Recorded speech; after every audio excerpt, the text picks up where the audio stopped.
Capítulo 161. Penso, logo resisto. Hoje, 21 de agosto de 1944, no momento em que aparecemos abertamente pela primeira vez, a liberdade de Paris se realiza de fato.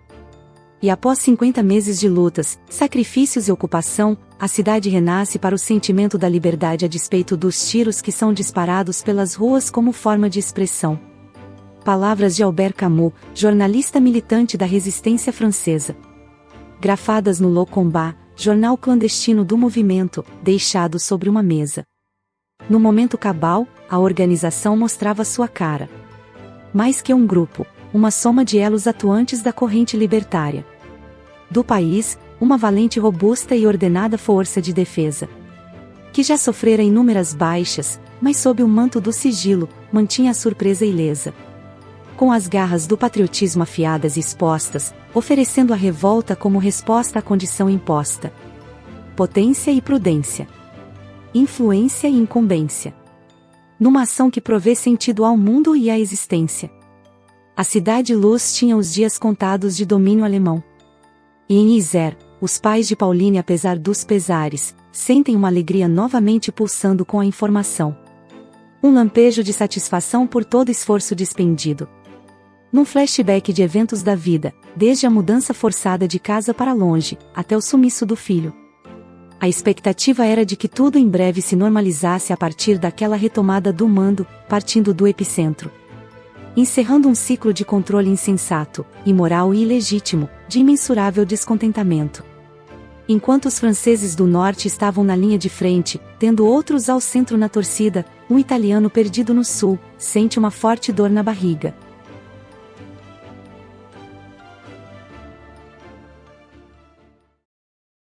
Capítulo 162. Sobre abalos e badalos. 23 de agosto de 1944. Uma pontada do lado inferior direito do abdômen, Ernesto sentiu. Tão intensa que o fez curvar, levando a mão ao osso do quadril. Estava em pé falando com o padre. Que percebeu seu incômodo e até num guarda causou alarde. Logo depois, o desconforto sumiu. Mas, minutos depois, repetiu. Instantes curtos, mas o suficiente para plantar testemunhas de uma verdade, um vigia e uma santidade, que por seus olhos viu. Recebendo uma oração do santo parceiro, que ao final do sinal da cruz, desejou que seu mal fosse passageiro. Tudo o que o italiano queria. Uma performática atuação, rezando para que fosse lembrada um dia. Já que aquele hoje, estava a acabar. E quando um novo amanhecer viesse, que as lembranças daquele anterior pudesse usar. 24 de agosto, 21h20, quinta-feira. 10 veículos de combate, incluindo blindados, levando 150 homens, adentra Paris pela Porte de Italie, em direção ao Hotel do Ville, numa enorme fileira. Conduzindo a vitoriosa chegada das forças de libertação, um capitão para em frente ao prédio da Câmara Municipal, qual logo o povo em delírio tomaria o entorno em alegria verdadeira. Ruas e avenidas cheias de civis e soldados confraternizando. E os sinos da Catedral Notre-Dame, de novo se ouvem tocando, após um silêncio de 4 anos. Seu eco é um alistar. E logo o dobrar dos da Sainte-Chapelle inicia o soar, se unindo às campainhas de bronze do Pantheon, e Sacré-Cœur, a retumbar. Trilha sonora para um bombeiro que alcança os últimos degraus da Torre Eiffel e hasteia a bandeira francesa perto do céu. É o fim. E a cidade apagada revive. Num recomeço, Paris estava livre.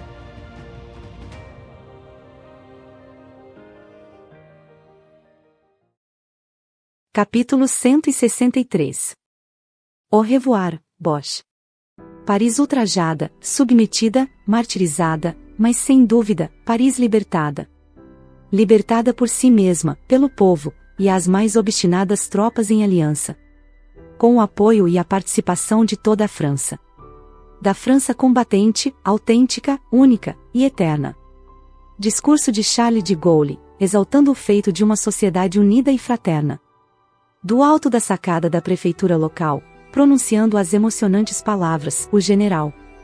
Que seguido de uma multidão, percorreu o Champs-Élysées, fazendo o dia 25 de agosto de 1944 entrar para a história.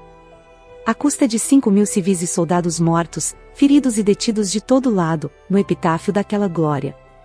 Um número que só não foi maior, surpreendentemente, por conta da ação de um alemão que evitou o pior.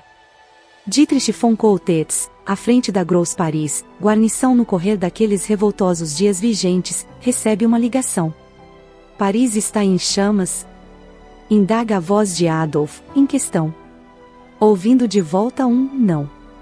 De um lado da linha, um líder insano em mandato. Na outra ponta, um subordinado general hitlerista, porém sensato, que decidiu não cumprir as ordens supremas por 2 motivos. Era amante das artes, e não sacrificaria em vão o resto de seu efetivo. Lembrou-se da desgraça alemã em Stalingrado, forçando a submissão a qualquer preço. E ciente do que a capital francesa representa para o mundo, livrou pontes, o Louvre, e muita construção histórica das ruínas, por apreço. Não há mal que não sare, nem bem que nunca desvanece. Hitler queria que só pó tivesse. E ao saber da real, quase enlouquece.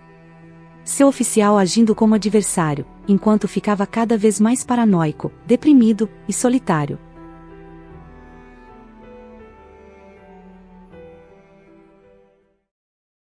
Capítulo 164. Emoções represadas. Dia 26 de agosto. Lá vem a mulher do soldado de Mussolini. Diziam os guardas do Bon Rencontre, sobre Pauline, que novamente tentava visitar o marido, ouvindo aquilo contra gosto. Ao se aproximar do portão, a velha provocação. Ao tentar a entrada, uma nova proibição. E outra vez, o fato de não ter o que fazer para aquilo reverter, a fazia ficar esperando. Sem dizer uma palavra ofensiva, mais raiva, rancor, e mais desgosto guardando. Seu plano não era vencer pelo cansaço. Sequer pensava numa tática para entrar, por saber que isso poderia resultar em muito mais que um simples individual fracasso. A poucos passos de um novo abraço, para uma conciliação fora, parecia não haver espaço. E pela enésima vez ia embora. Para o bonde, para a conclusão de mais um hoje, para a infindável rotina e os afazeres no hotel da acolhedora senhora. Que podia ser sua mãe, e justamente por isso seus vibrantes olhos azuis, não aguentam a carga sentimental, transbordam, e ela chora. A jovem francesa é pega de surpresa. Não em sinal de fraqueza, e sim, indicando franqueza. Lágrimas como tinta de sentimentos. Pintando a soltura de algo gris que transcorria por dentro. Carência e insegurança. Mergulhadas numa alma amadurecida, mas no fundo ainda criança. E a maré do tempo, chega a 28 de agosto. Período que ancora como bálsamo, desafogando vidas em tristeza, devolvendo sorrisos nos rostos. Data em que Marsella e Toulon começam a ser libertadas. Numa onda de otimismo, que alcança e quebra em Isère, aos pés dos pais da moça, pensando na volta para casa. Reencontros na imaginação. Águas libertadoras fluindo por canais, conduzindo à salvação.